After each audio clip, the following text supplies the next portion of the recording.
Hello dear students, our today's topic is how sound propagates. Sound propagates in form of waves and sound is a type of longitudinal wave. Okay, in longitudinal wave the particle of the medium as well as the disturbance both travel in the same side.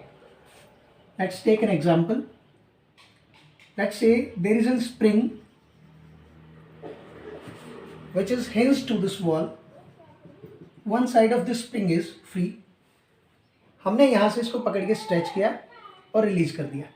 Okay, जैसे इसको पकड़ के stretch करके और release करेंगे ये वापस से ऊपर की तरफ जाएगा, फिर नीचे आएगा, फिर ऊपर जाएगा. इस तरीके से इसमें एक पार्ट तो हो जाएगा जहाँ पे इसके स्प्रिंग्स जो हैं वो कंप्रेस हो रहे होंगे और एक पार्ट होगा जहाँ पे ये इनमें गैप आ जाएगा, फिर से कंप्रेस हो रहे होंगे, फिर से गैप आ जाएगा.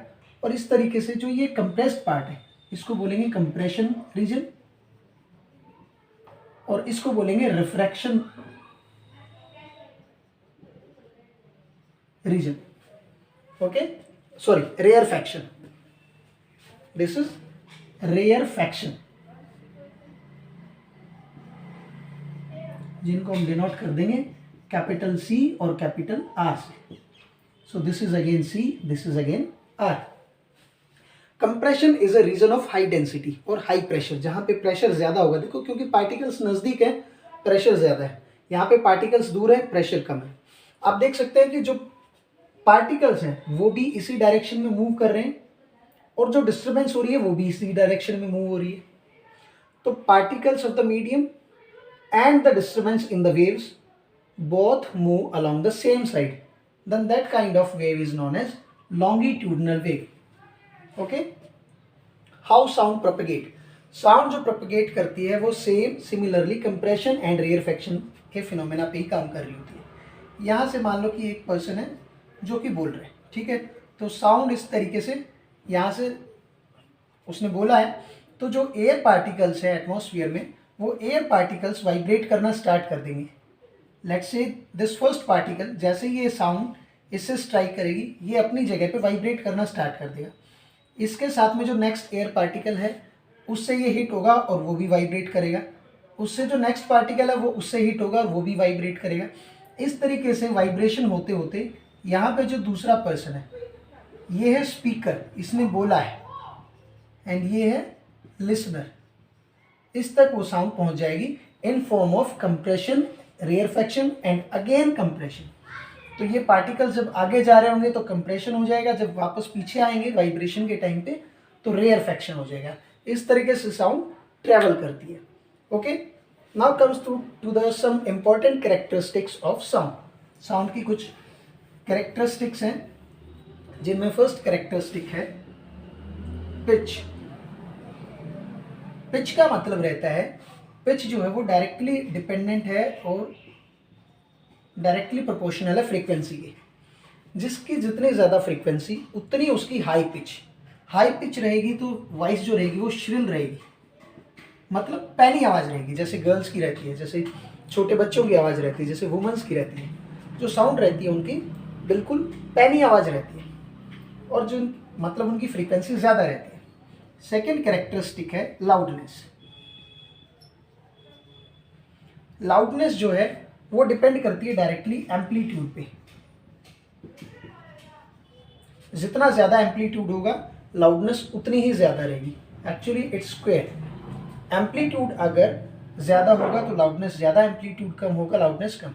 दैट मीन्स जैसे कोई स्कूल की बेल रहती है, जो सिंपल जो बेल होती है जिसपे हम हैमर से स्ट्राइक करके बेल करते हैं, रिंग करते हैं, अगर उसको हमने धीरे से हिट किया तो एम्पलीट्यूड उसका छोटा आएगा, वो कम वाइब्रेट करेगी और लाउडनेस भी कम आएगी. लेकिन उस पर अगर तेज हम हैमर करते हैं तो उसका वाइब्रेशन भी ज़्यादा होगी, एम्पलीट्यूड ज़्यादा रहेगा और लाउडनेस ज़्यादा आती है. Next is the timber quality.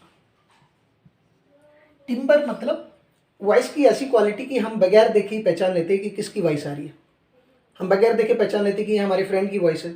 हम बगैर देखे पहचान लेते हैं कि मम्मी बात कर रही है. That quality or that characteristics of sound is known as timbre. The fourth characteristic is intensity.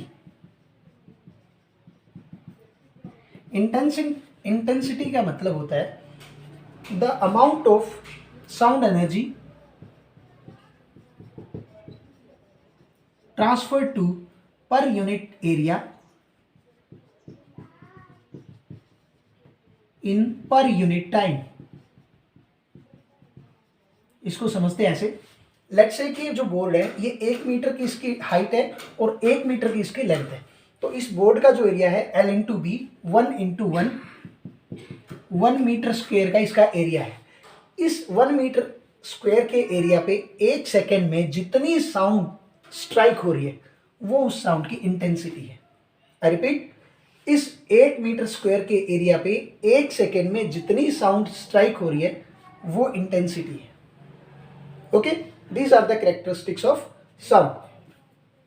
Next topic is relation between wave speed, frequency and wavelength.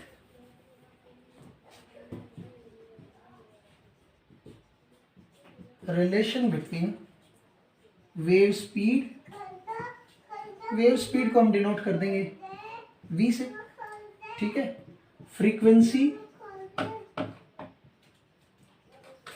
के लिए हमारे पास सिंबल क्या है, इसको हम स्मॉल v से डिनोट कर देते हैं। एंड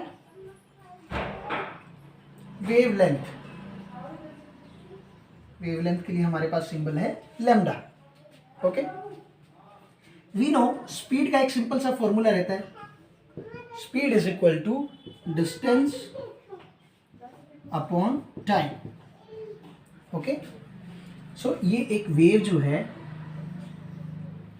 यहां से यहां तक का, लेट्स से यहां से लेके और यहां तक का, ये तो इसका डिस्टेंस हो गया जिसको हम लैम्डा बोलते हैं, वेवलेंथ है। और इसको यहां से यहां तक ट्रेवल करने में जो टाइम लग रहा है वो लेट्स से t टाइम लग रहा है, ठीक है। सो स्पीड हमने डिनोट किया है v से, डिस्टेंस है लैम्डा डिवाइडेड बाय टाइम है t। हम इसको अगर लिखना चाहें तो ऐसे लिख सकते हैं lambda into 1/t, but we know that 1/t is equal to v। v मतलब फ्रीक्वेंसी, हमने प्रीवियस लेक्चर में किया था ये डिस्कस। फ्रीक्वेंसी जो है, frequency is equal to 1 upon time period. यहाँ पे हम लिख सकते हैं लैम्डा इंटू v। तो जो रिलेशन है वेव स्पीड, फ्रीक्वेंसी और वेवलेंथ के बीच में, wave speed is equal to multiplication of wavelength into frequency. Okay, that's all for today. Thanks for watching the video. Take care.